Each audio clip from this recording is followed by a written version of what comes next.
Hey guys, YouTuber 100 here. Okay, and for this video I just wanted to talk about something that I think a lot of people could really say about when they watch WWE. And yeah, this video is just gonna be about like the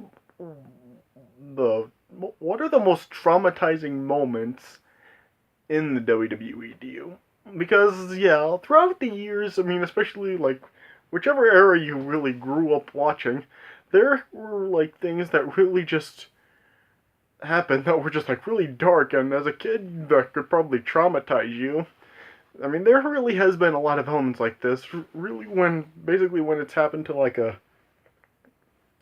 one of the big main faces of the company got like something like really dark happening to them or something, or even just like a face in general that really wasn't a top face, but yeah, they just got like something really vicious happening to them over the years. And yeah, this can just like be things that just like traumatize people, and they just like, yeah, just like really does like give them chills when they watch it.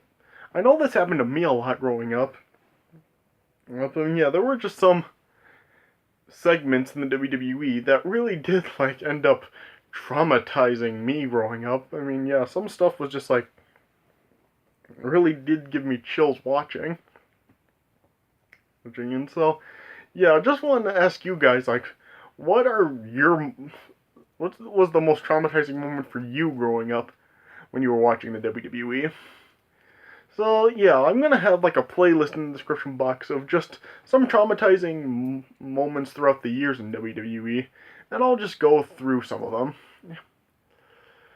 So yeah, I mean, yeah, it really doesn't matter like what era you grew up watching, whether it was like the Golden Era or the Hulk Hogan era in like the 80s and early 90s, or whether it was like the Attitude Era or the Ruthless Aggression Era, or even post Ruthless Aggression Era and stuff. Like, there really were like has been like a moment that really can be traumatizing for people, no matter which era they grew up watching. So yeah, I'll just go through some I have in this playlist that'll be in the description. And so, of course, like there was the time when the Undertaker locked the Ultimate Warrior in a casket in like 1991. I mean, yeah, that was like really pretty dark. I mean, seriously. I mean, a casket is airtight, and Undertaker actually locked the Ultimate Warrior in there. Yeah, and it took the officials like kind of like about maybe 2 minutes. It's at least to open the casket back up again. Yeah, I mean, it was really like bone chilling for Undertaker to really do that. I mean, I know like during that time, Undertaker was like just the evil, sadistic monster, and yeah, and just like Ultimate Warrior, once the casket finally got open, and just showed Ultimate Warrior was unconscious, looked like he could have been dead. I mean, yeah, that was pretty chilling right there. Yeah. And of course, we also have like the time when Jake the Snake Roberts had the King Cobra bite Randy Savage in the arm in 1991. I mean, that was pretty intense stuff. I mean, yeah, I remember this was on the WWE's OMG Moments DVD. And yeah, there were like some people saying that this moment really did traumatize them and really scared them when they were younger. And yeah, even like during this moment, like you can see like in the crowd there was some little kid crying about it. And yeah, I mean they're really because yeah, I mean Randy Savage was like one of the top stars of the WWE at the time. And just to see a venomous cobra bite him, I mean, oh, yeah, I mean, that really was. I really do see why that could have really scared a lot of younger kids, and you know, why this kid in the crowd crying. I mean, yeah, snakes are really just terrifying for little kids, and just to see a venomous snake bite somebody like that, just ooh, yeah, yeah. And then there was also the time at Royal Rumble 1998 where Kane ended up like burning the Undertaker inside a casket. I mean, yeah, just like seeing Kane cost Undertaker the casket match and then lock the casket shut, and then the gasoline and the fire on it. I mean, and just seeing as the casket just go ablaze like that, I mean, I could see why that may have like traumatized some people at the time. I mean, yeah, that was like pretty dark. And then we also like had like when the NWO attacked The Rock in 2002. First, after The Rock bottomed Hulk Hogan after the WrestleMania 18 challenge, then Scott Hall and Kevin Nash came out, and then the three of them ended up triple teaming The Rock. And then Hulk Hogan hit The Rock in the back of the head with the hammer. And then as The Rock was loaded in the ambulance, then the NWO attacked the ambulance, and then Hulk Hogan and then just rammed the ambulance with a semi-truck 3 times. Yeah, I mean, seeing as The Rock was like pretty much one of the top faces of the company. Yeah, a lot of the kids is like The Rock, and seeing like the NWO viciously assault him that way, just whoa. I mean, it was like a really awesome segment for me. I mean, I was an NWO fan, so yeah, I liked this segment. But yeah, a lot of kids growing up watching during this time, this was like something that really could like traumatize them. I mean, just seeing an ambulance being hit with a semi truck, just ooh. I remember there was also the time in 2003 when Goldust ended up being electrocuted after an assault by Randy Orton and Batista. Yeah, I mean, Randy Orton and Batista, I don't think they actually did mean to electrocute Goldust. But yeah, they ended up like throwing Goldust into some electrical wiring or something. And then Goldust ended up being electrocuted from it. Yeah, just, oh man, I mean, this was kind of like, this kind of seemed surreal to me when I first saw this, because just seeing like somebody get electrocuted like this, just ooh. I mean, electrocution, especially like if you're wet, I mean, it could be really lethal. And yeah, I don't know if like Goldust was actually sweating when this happened, but yeah, electrocution can really be like a really life-threatening situation sometimes. And yeah, seeing those electrocuted like that, and yeah, he was like had to be like loaded onto a stretcher, and yeah, they even gave him some oxygen. Looked like Goldust maybe wasn't breathing, so yeah, pretty traumatizing stuff there. And then we also had the time when Kane ended up setting JR on fire in 2003. I remember this moment was something that really did traumatize me. I mean, Eric Bischoff had JR interview Kane a few weeks after he unmasked. And then Kane ended up bringing in a present for JR, and the present ended up being a tank of gasoline. And yeah, Kane basically threatening to set JR on fire if he made fun of him. And JR wasn't making fun of Kane, but Kane felt that JR was like lying to him, and then Kane eventually just ended up snapping and setting JR on fire. I mean, this was the moment that really did traumatize me growing up. I mean, yeah, this was just like seeing somebody get set on fire like this. I mean, at the time I was only 9, so yeah, wrestling at this time did seem like real to me. And just seeing this happen, I mean, somebody getting set on fire was just like, oh man. Yeah. Yeah. And then we also had in 2003 the time when Brock Lesnar ended up like throwing Zach Allen down a flight of stairs when Zach Allen had his broken leg. I mean, yeah, that was like pretty like gruesome stuff too. I mean, you figured Zach Allen may have died after that. I mean, yeah, this even made Vince McMahon cringe in the segment. I mean, yeah, I mean, if Vince McMahon cringes at this, when Vince McMahon just the evil monster that he is, if this makes him cringe, I mean, how could this not really be traumatizing for other people? I mean, just, yeah, really, like, graphic stuff.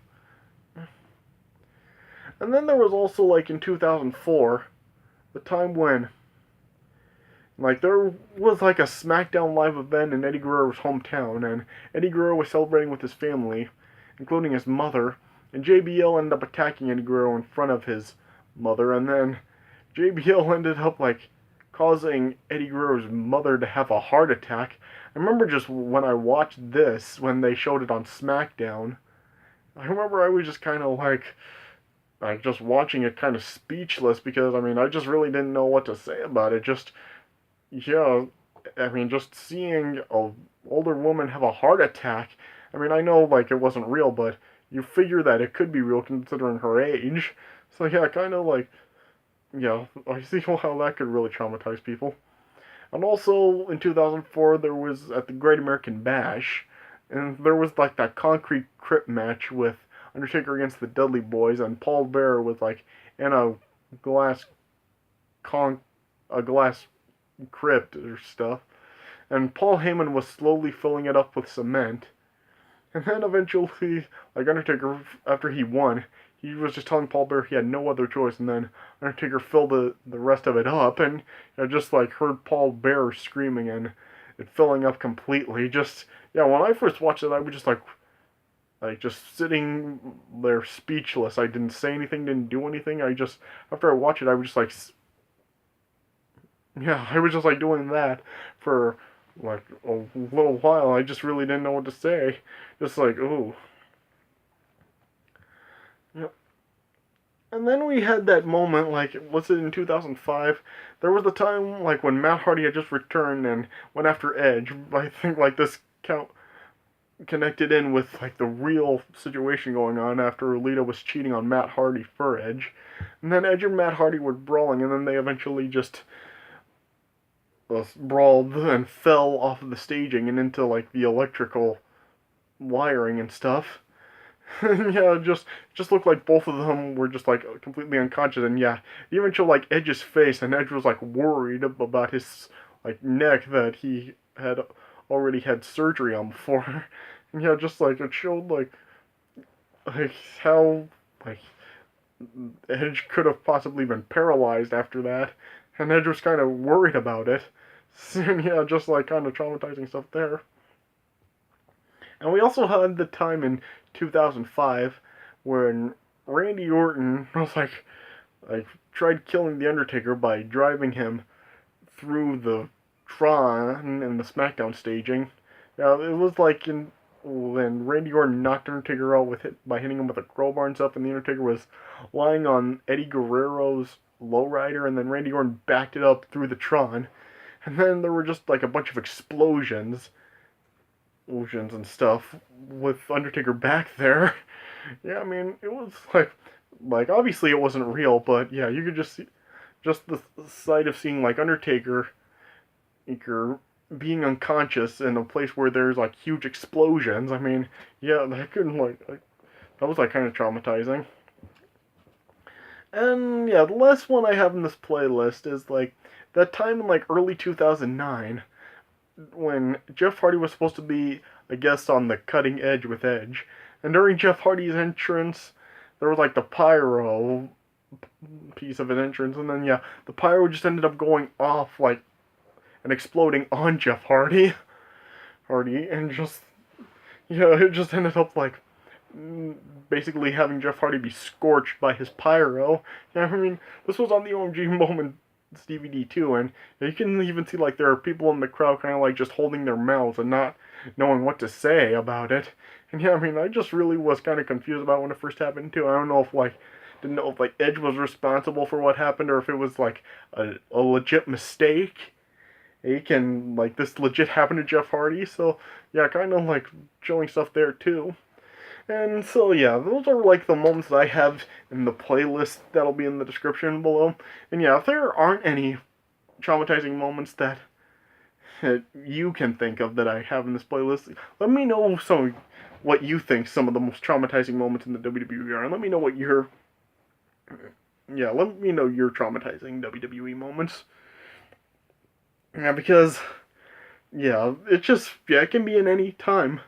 As you're growing up watching WWE, you just see this kind of stuff, and this stuff can just like traumatize you for a long time. I mean, even watching some of these things today, it still does kind of send some chills down my spine. I mean, some of the stuff is just like really graphic, and it just kind of shows like what the WWE used to do. I mean, they don't really do any of this stuff now, but yeah, back in the day they used to take chances with this stuff, and yeah, I mean, just it was a lot of really graphic stuff, and yeah, they just really made you think that these things could like really do damage, and what could really happen to these guys. So yeah, Alright, so that's all I really have to say about this. So yeah, you can check out the playlist down there, and yeah, like I said before, let me know some of what you think the most traumatizing moments in WWE are, and the moments that really did traumatize you growing up. Alright, so yeah, that's all I really have to say about this. I hope you guys enjoyed this video, so yeah, thanks for watching, and I'll see you guys later.